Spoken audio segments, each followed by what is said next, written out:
Hello दोस्तों, आज हम साउथ के फेमस एक्टर प्रभास की कल्कि 2898 एडी मूवी की स्टोरी को एक्सप्लेन करेंगे। मूवी की शुरुआत कई हजार साल पहले महाभारत के युद्ध से होती है, जहां पांडवों की सेना ने कौरवों की सेना को युद्ध में पराजित कर दिया था, जिसमें कौरवों की तरफ से अश्वत्थामा को छोड़कर गुरु द्रोणाचार्य समेत सबकी मृत्यु हो चुकी थी। जिसके दुख से विचलित और क्रोधित होकर अश्वत्थामा ने पांडवों के वंश का सर्वनाश करने के लिए और मन्यु की पत्नी उत्तरा के गर्भ में पल रहे बेटे परीक्षित को मारने के लिए ब्रह्मास्त्र चला दिया था। अश्वत्थामा के इस निंदनीय कार्य को देखकर भगवान श्री कृष्ण अत्यंत क्रोधित हो जाते हैं और अश्वत्थामा को श्राप देती हैं कि तुम्हारी मौत कभी नहीं होगी, कलयुग के खत्म होने तक तुम्हारी सांसें चलती रहेंगी।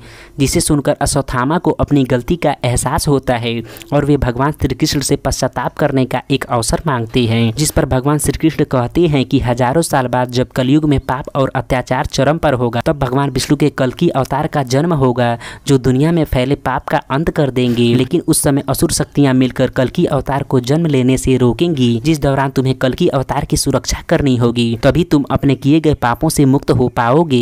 एंड फिर सीन 6000 साल बाद का होता है, जहां काशी शहर को दिखाया जाता है, जो कि बर्बादी के बाद बचने वाला अंतिम शहर था, जहां नदियां तालाब सब कुछ सूख चुके थे और चारों तरफ पानी के लिए त्राही त्राही मची हुई थी। एंड गरीबों की हालत वहां बद से बदतर थी। लेकिन काशी शहर के बीच में एक उल्टे ट्रायंगल जैसी आकृति थी, जिसके अंदर की पूरी जगह कॉम्प्लेक्स नाम से फेमस थी, क्योंकि उस कॉम्प्लेक्स के अंदर अच्छा खाना, अच्छा पानी, वातावरण समेत वह सब कुछ था जो कि एक इंसान के जीवन को सुगमता से चला सके। एंड उस कॉम्प्लेक्स का रूलर सुप्रीम यास्किन था, जिसने अपने कॉम्प्लेक्स के लिए एक बहुत बड़ी फौज तैयार कर रखी थी, जिसका एक सेनापति भी था जो सुप्रीम के लिए सब कुछ करने को तैयार रहता था। सुप्रीम यास्किन ने काशी शहर में अपनी करेंसी भी चला रखी थी, जिसका नाम यूनिट्स था, और कॉम्प्लेक्स में रहने का वीजा पाने की फीस सुप्रीम ने 1 मिलियन यूनिट्स रखी थी। मतलब कि आप 1 मिलियन यूनिट्स पे करिए और कॉम्प्लेक्स में हमेशा के लिए अपने जीवन को सुखमय बिताइए। जिस कारण कॉम्प्लेक्स के बाहर रहने वाले लोगों में यूनिट्स कलेक्ट करने की होड़ मची हुई थी। एंड फिर मूवी के मेन कैरेक्टर भैरवा की एंट्री होती है, जो उन सबके बीच कॉम्प्लेक्स में एंट्री लेने के लिए यूनिट्स जुटाने में लगा हुआ था। आपको बता दें कि यूनिट्स को 2 तरीके से प्राप्त किया जाता था। एक तो उन बाउंटीज का आप शिकार करिए जिनके ऊपर इनाम रखा गया हो, या तो सुप्रीम यास्किन के साम्राज्य में जासूसी करने वाले स्पाई को पकड़कर कॉम्प्लेक्स में सौंप दीजिए। भैरवा के परिवार में उसके अलावा कोई नहीं था, लेकिन उसे लड़ने में महारत हासिल थी। भैरवा का भी सपना था कि वो कॉम्प्लेक्स के ऐशो आराम का मजा ले, लेकिन उसके पास एक भी फूटी कौड़ी मतलब यूनिट्स नहीं था। यहाँ तक कि वो अपनी रोजमर्रा की जिंदगी भी दूसरों से यूनिट्स उधार लेकर ही जीता था, और उधारी तथा दूसरों के शिकार को हड़पने के कारण हमेशा दूसरे बाउंटी हंटर से उसकी लड़ाई होती रहती थी। आगे दिखाया जाता है कि काशी के अलावा एक ऐसा शहर संबाला भी है, जहाँ मानव सभ्यता रहती है। वहीं का एक स्पाई काशी में एंट्री कर चुका था। स्पाई के आने की न्यूज़ मिलते ही सभी बाउंटी हंटर्स उसे पकड़ने में लग जाते हैं, लेकिन भैरवा उस स्पाई को पकड़कर बाजी मार लेता है, जहां वो स्पाई बताता है कि वो कोई स्पाई नहीं बल्कि संबाला के एक आम इंसान है, जो केवल कॉम्प्लेक्स को उत्सुकतावश देखने आया था। लेकिन भैरवा को उसकी बातों पर यकीन नहीं होता है और वो उसे अपने घर में कैद कर लेता है कि आगे चलकर इसको कॉम्प्लेक्स में सौंपने के बदले उसे काफ़ी सारे यूनिट्स मिलेंगे। एंड फिर सीन भैरवा की गर्लफ्रेंड रॉक्सी का होता है, जो भैरवा की तरह ही एक फाइटर होती है, जो भैरवा से बताती है कि कॉम्प्लेक्स के अंदर साफ सफाई करने के लिए उसकी नौकरी लग गई है।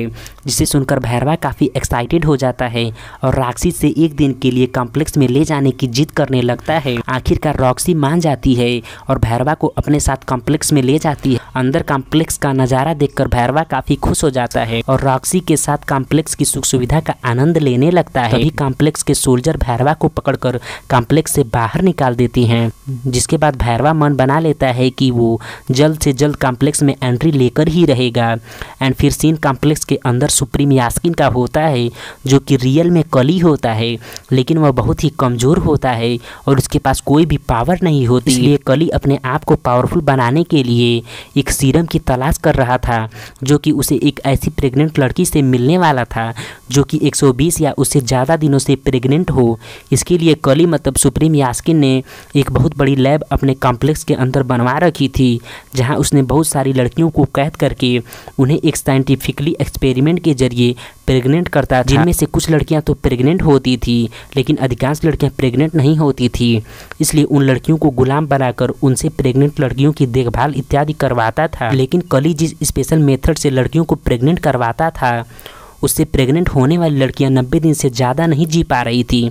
लेकिन फिर भी सुप्रीम यास्कीन मतलब कली इस काम में लगा हुआ था क्योंकि उसे दुनिया का सबसे ताकतवर इंसान जो बनना था। उन लड़कियों के बीच दीपिका पादुकोण को भी दिखाया जाता है जो दास बनकर प्रेग्नेंट लड़कियों की देखभाल कर रही होती हैं क्योंकि वो भी 5 महीने से ज़्यादा की प्रेग्नेंट होती हैं।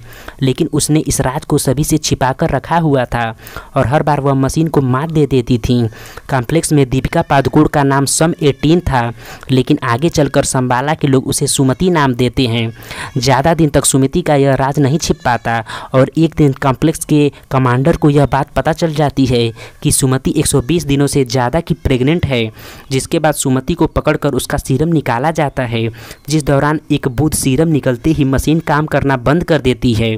दूसरी तरफ एक मंदिर में अश्वत्थामा को दिखाया जाता है जिनकी लंबे समय से ध्यान में लीन रहने के बाद आँखें खुलती है क्योंकि उन्हें भगवान ने संकेत दिया था कि अब कल्कि अवतार के जन्म लेने का समय आ चुका है, इसलिए जागो तुम उसकी रक्षा करने के लिए। फिर अश्वत्थामा सुमति को ढूंढने निकल पड़ते हैं क्योंकि कल्कि का जन्म उनके ही गर्भ से होने वाला था। फिर सीन लैब का होता है जहां उन लड़कियों के बीच एक संबाला की स्पाई होती है जो मौका पाकर सुमति को मशीन से निकालकर एक खुफिया गेट के पास ले जाती है जहां से वो सुमति को सुरक्षित संबाला पहुंचाना चाहती थी।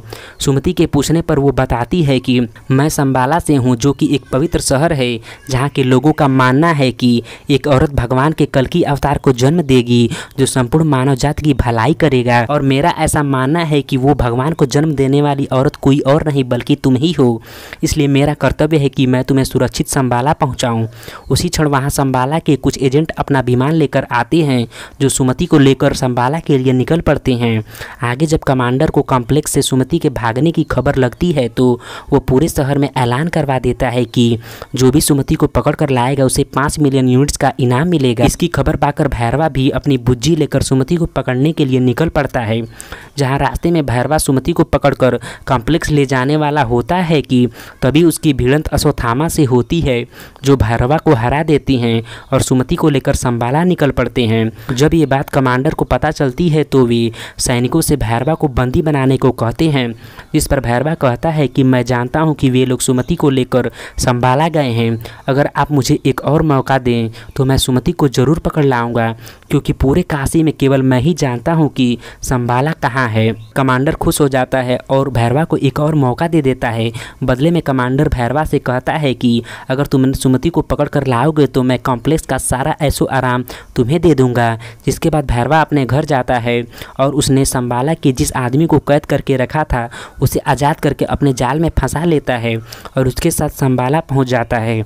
संबाला पहुंचते ही भैरवा पहले उसे बेहोश करके अश्वत्थामा का रूप लेकर सीधा सुमति के पास पहुंच जाता है और सुमति को लेकर जाने ही वाला होता है कि तभी उसका सामना असली अश्वत्थामा से होता है जहां दोनों के बीच भयंकर लड़ाई देखने को मिलती है।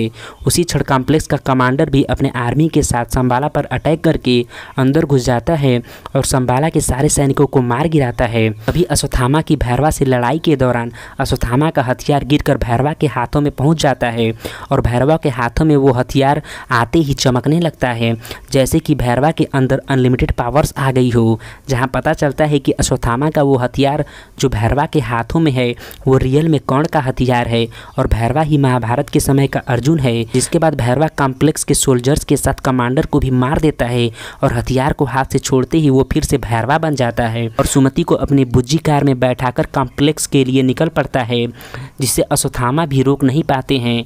एंड फिर सीन कॉम्प्लेक्स का होता है जहां सुप्रीम यास्कीन को दिखाया जाता है जहां वो सुमति के शरीर से निकले एक बूंद सीरम को अपने शरीर में डाल लेता है।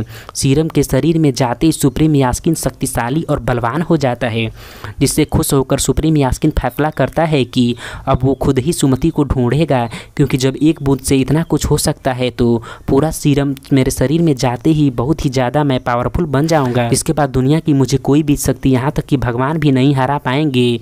और यहीं पर यह मूवी एंड हो जाती है। आगे की कहानी आपको कल्कि 2 मूवी में देखने को मिलेगी। धन्यवाद।